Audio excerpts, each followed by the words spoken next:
I got 1, 2, 3, 4, 5, 6, 7, 8 wrenches in my top drawer of my snap-on box. I think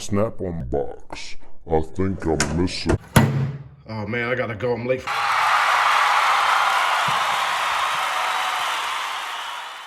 Hey, what's up, guys? This is MJ100K. Thanks for coming to the show. Today's topic is, can women become auto mechanics? The answer is absolutely yes, you can.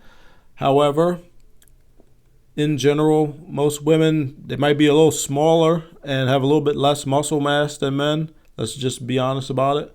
But what I'm going to do is I'm going to give you 5 awesome tips that are going to help you to overcome any of these disadvantages that you might have.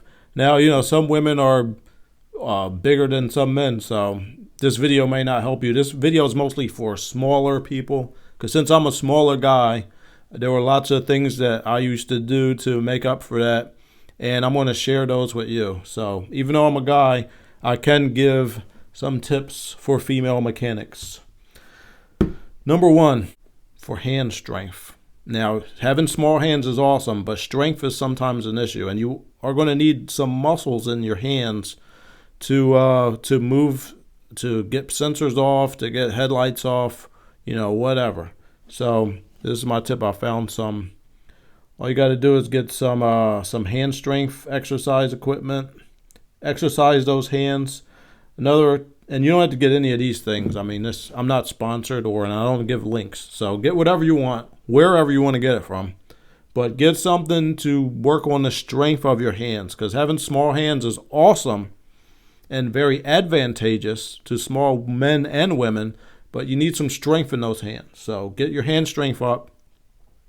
Another thing, like, let's say if you're right-handed, work on doing things with your left hand sometimes, because if you can become as ambidextrous as possible, that is definitely going to help you. Because sometimes it's easier to get your left hand in somewhere than it is your right hand. So if you could be as ambidextrous as possible, and that's something you could work on now. So work on that. Tip number 2, for physical strength as far as your back. Please, please, please be as careful with your back as possible. The number 1 thing that's going to mess up your back when you're a mechanic is doing tires. Tires are no joke. Now you might think of a little tiny Honda Civic tires is not going to hurt you that much. But when you start doing tires for pickup trucks, vans, dualies, F-350s or whatever, like, just because you're a girl mechanic, they're going to expect you to do any job that a guy could do, and they should. But this is a tip I want to give you real quick that will help you with your back. When you see other guys doing tires, they usually put the car on the lift.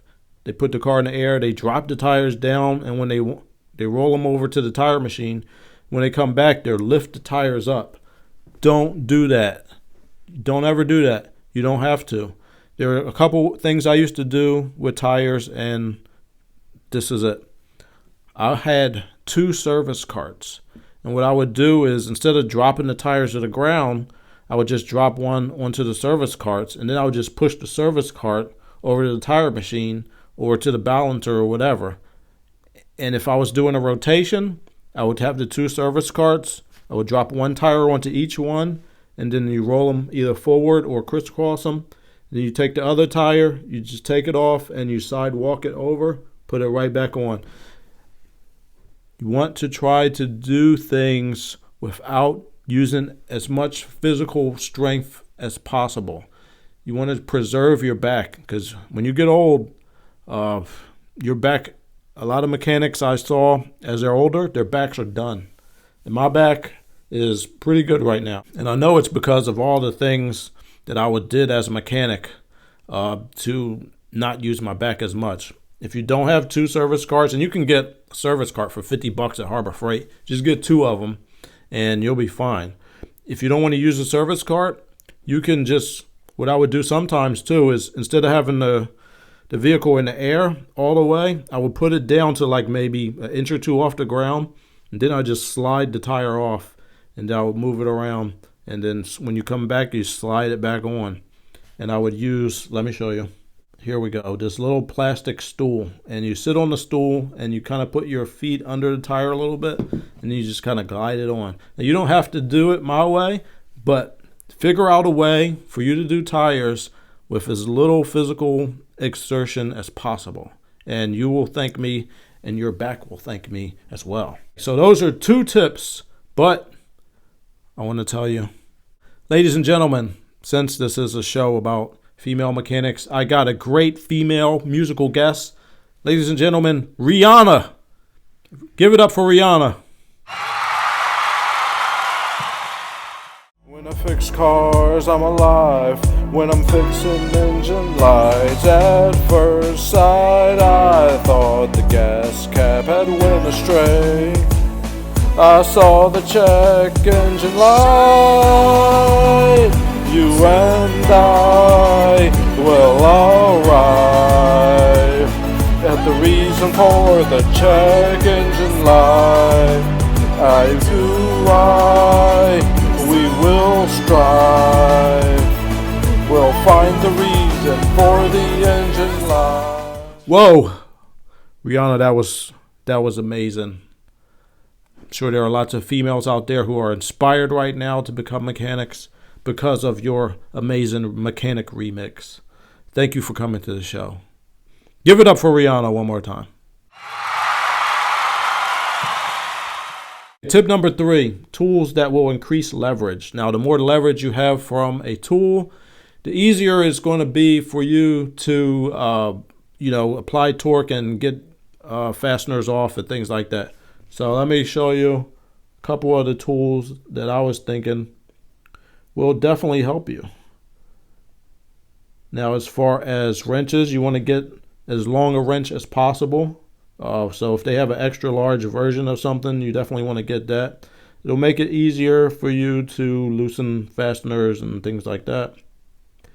As far as ratchets, when you start doing suspension work or transmission, drop and swaps, things like that, you want to get a half-drive ratchet locking flex head. I have a 24-inch ratchet, but if you get one that's longer than that, like see this one's 25. If you are able to find one longer, like see this one's 30. I mean, they're expensive, but believe me, you're going to love having this ratchet. And, big jobs will come in and you'll be able to do them just as easily and just as quickly as any guy in the shop. And guys will probably want to borrow this from you sometimes, and that's good when somebody's got to borrow a tool from you, because guess what? Then you get to borrow tools from them. And if it's something that's really heavy that you can't get, if you've already loaned them your ratchet a few times, you can be like, hey, can you come help me with this? And most likely they'll come help you, and they won't be all upset about it and things like that. So yeah, arm strength, that's definitely going to help you. Longer tools. Pry bars also. Let me see, I had a pry bar in here. Now my pry bar I have is 36 inches, but you can also get a 48-inch pry bar. And if you can get something like that, you will be good to go. So so that's number 3, tools with leverage. Tip number 4 is safety. Okay, we got to stay safe, and this is really for any mechanic, but the longer you can stay safe, the longer you're going to want to be a mechanic. And once you get 3 or 4, 5 years in, you're going to be making some real money. So you can get yourself a little first aid kit. I used to have those for cuts, things like that. You could just go in your box and get that. Kneeling pad, that's definitely good. I got this tip from an older mechanic, actually. And, anytime you have to kneel on the ground to put, let's say put the arms under the lift, you use this. You don't want your knee hitting the ground at all, because over time your knee will wear out. And then you're going to have swelling in your knee, and you don't want that. A plastic stool, that's good for when you're reaching into, if it's like a bigger car, you could climb up into it with that. And then you got your pad, you could put that under your ribs so your ribs aren't pressing against the vehicle. And a heat sleeve. You don't have to get this one, you can get whatever you want, but I never used one of these, but I always was interested in getting one because once I was reaching into a vehicle and something burned me and I ripped my arm out really fast and I cut my arm so deep that I cut the ink out of one of my tattoos and I was bleeding all over the place. So be very careful when reaching into hot engine bays. You could probably maybe make something if you could find the material. But yeah, get something like this. You don't want to be burning yourself like I did. Had to get your tattoos done over. Safety. You want to wear gloves and stuff also. No jewelry, no earrings. If you have long hair, for a guy or a girl, I would definitely tuck that away, because if you're near S-belt while it's going and your hair gets in there, it'll rip the hair right out of your scalp. It'll rip your scalp off. So you don't want that. Tip number 5. When you're doing your education, and education is continuing, you always want to be learning while you're a mechanic. I would focus on electrical diagnosis and engine performance. Those are going to be your bread and butter. Those are the easier jobs. Those are the jobs that sometimes other guys in the shop, they don't want to do because they don't understand electricity. So if you can be the one in the shop that could, look at a wiring diagram, use your electrical diagnostic tools, and find just the one little problem. I had a car that wouldn't start one time. It was one little wire that had came out. I had to do a wiring repair, and it was causing the car not to start. So if you could do diagnostics like that, you are never going to be jobless. You are always going to be able to find a job. And, you could open your own shop. You could start a mobile mechanic business, and you'll be just fine. So I would focus on those 2 things. And those are my tips. All right, one bonus tip. When you're looking at getting jobs, I like to get, you don't have to just think about dealerships or Pep Boys. Expand your horizons. Get your degree if you can, and look at jobs that like working for the city, working on buses, working on post office, the post office vehicles, things like that. Those jobs are so freaking easy, and they're steady income and lots of benefits. So, I know it's not as exciting to work on a bus than, a brand new car for most of us. But, it's a lot of responsibility. And those jobs, a friend of mine out of school got a job like that. A friend of mine that I went to school with, and, there's a union there, and they say, okay, if you're going to do a brake job on this bus, it's going to take you 3 hours. Instead of rushing through it like he would at a dealership so he can get on to the next car and make, more hours that day, they don't want him to go over 3 hours. Like the other mechanics, if he does it in 2 hours, they'll be like, hey, why are you going so fast? You need to slow down. So, it's a place where you could take your time, do things right, and your check's going to be the same every week. So I would focus on jobs like that. There's other new jobs coming up in the future for autonomous vehicles. Tesla right now, they send mechanics usually to go fix the car instead of, because they don't have dealerships. So all these autonomous cars, the Google cars that are coming out, these cars will be profit centers. They're making money for, whoever is owning them. So you're going to have to go and fix this car. And I'm telling you, jobs like that in the future, you're going to be getting paid, and you're not going to have to be worrying about, how come I got a brake job and this other guy got a warranty job, and I want to make more hours this week, and there's not this fast, there's not many customers coming in this week. You're not going to be worrying about that.